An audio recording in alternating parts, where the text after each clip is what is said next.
নমস্কার, আমি সোমা দে। আমার চ্যানেলে সকলকে স্বাগত। আমি আজকে আপনাদের সামনে ঝিঙে চিংড়ির সাদা জিরে বাটা দিয়ে ঝোল করে দেখাচ্ছি। এই গরমে অসাধারণ সুস্বাদু একটা ঝোল। দেখতে থাকুন সম্পূর্ণ ভিডিওটা।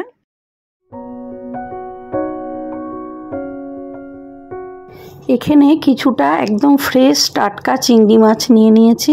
এরকম টাটকা চিংড়ি দিয়ে এই ঝোলটা ভালো হয়। অন্যান্য যেসব মাছ পাওয়া যায় যেগুলো, সেই চিংড়ি দিয়ে কিন্তু এই ঝোলটা ভালো হবে না। একদম জ্যান্ত যে টাটকা চিংড়ি হয়, এই চিংড়ি দিয়ে এই ঝোলটা অসাধারণ লাগে। চিংড়ি মাছগুলো খুব ভালো করে ধুয়ে পরিষ্কার করে রেখেছি। চিংড়ি মাছের শিরগুলো ফেলে দিয়েছি, লেজার দিক থেকে একটু কেটে কেটে। এবার এর মধ্যে আমি প্রথমে একটু লবণ আর হলুদ মাখিয়ে নিচ্ছি। একদম জ্যান্ত চিংড়ি, এই জন্য খোলাগুলো ছাড়ানো যায়নি। পরে খাওয়ার সময় ফেলে দিয়ে খাবো। এখানে খানিকটা ঝিঙে নিয়েছি। ঝিঙের গায়ের খোসাগুলো প্রথমে ছাড়িয়ে ফেলে বড় বড় টুকরো করে নিচ্ছি।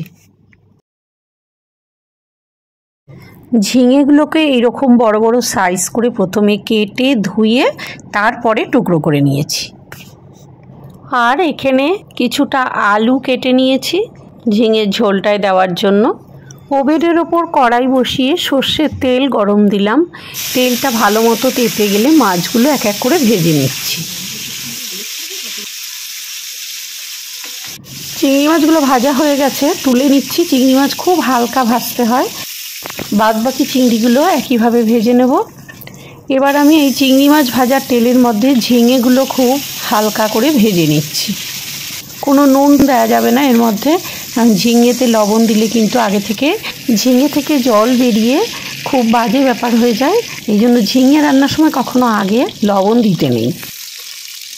ওই তেলের মধ্যে আর একটু তেল দিয়ে এর মধ্যে আলুটা লবণ আর হলুদ দিয়ে বেশ লাল লাল করে ভেজে নিচ্ছি। আলুটা ভাজা হয়ে গেলে আলুটাও তুলে রাখবো।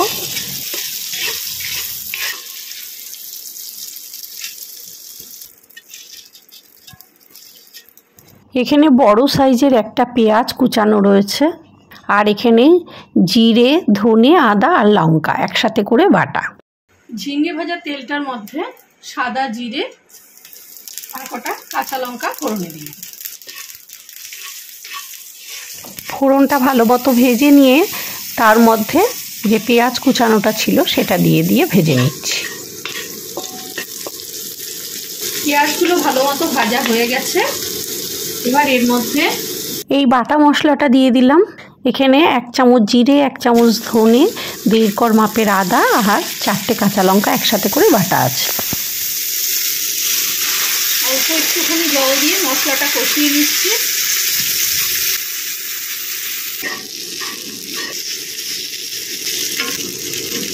আলুগুলো দিয়ে দিলাম।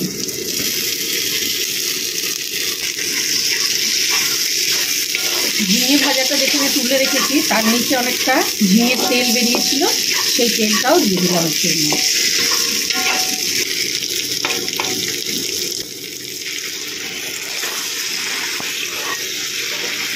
আলুগুলো দেওয়ার পরে আরও 2-3 মিনিট একটু কষিয়ে নেব মশলার সাথে। সেই জন্য অল্প একটুখানি জল দিলাম, মশলাটা যাতে আলুর সাথে খুব ভালোভাবে কষে যায়।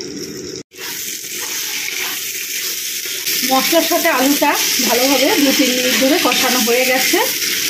এবার আমি ঝিঙেগুলো দিয়ে দিলাম।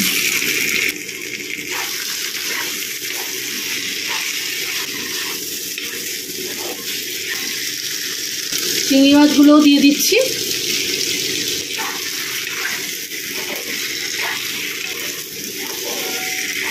ঝিঙে আর চিংড়ি মাছটার সাথে আরও 2-3 মিনিট একটু কষিয়ে নিচ্ছি মশলাটা। গ্যাসের ফ্লেমটা কিন্তু একদম লোতে থাকবে।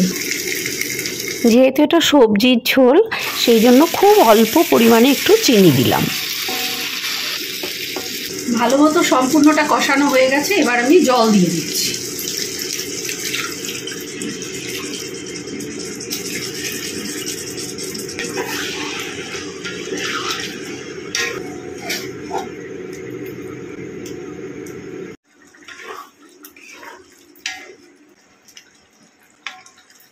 ঝোলটা প্রায় হয়ে গেছে।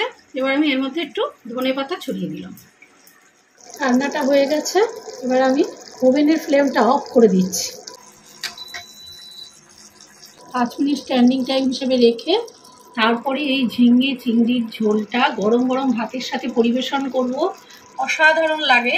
বাড়িতে অবশ্যই একবার এইভাবে ঝিঙে চিংড়ির ঝোল বানাবেন, খুব ভালো লাগবে। পেঁয়াজ যদি কেউ না খান, পেঁয়াজটা স্কিপ করে দেবেন। শুধু সাদা জিরে বাটা দিয়ে এই ঝিঙের ঝোল দারুণ লাগে চিংড়ি মাছ দিয়ে। ফেসবুকের বন্ধুরা পেজটিকে লাইক করে ফলো করে দেবেন, আর ইউটিউবের বন্ধুরা অবশ্যই সাবস্ক্রাইব করে লাইক, কমেন্ট আর শেয়ার করবেন। সবাই খুব ভালো থাকবেন। নমস্কার।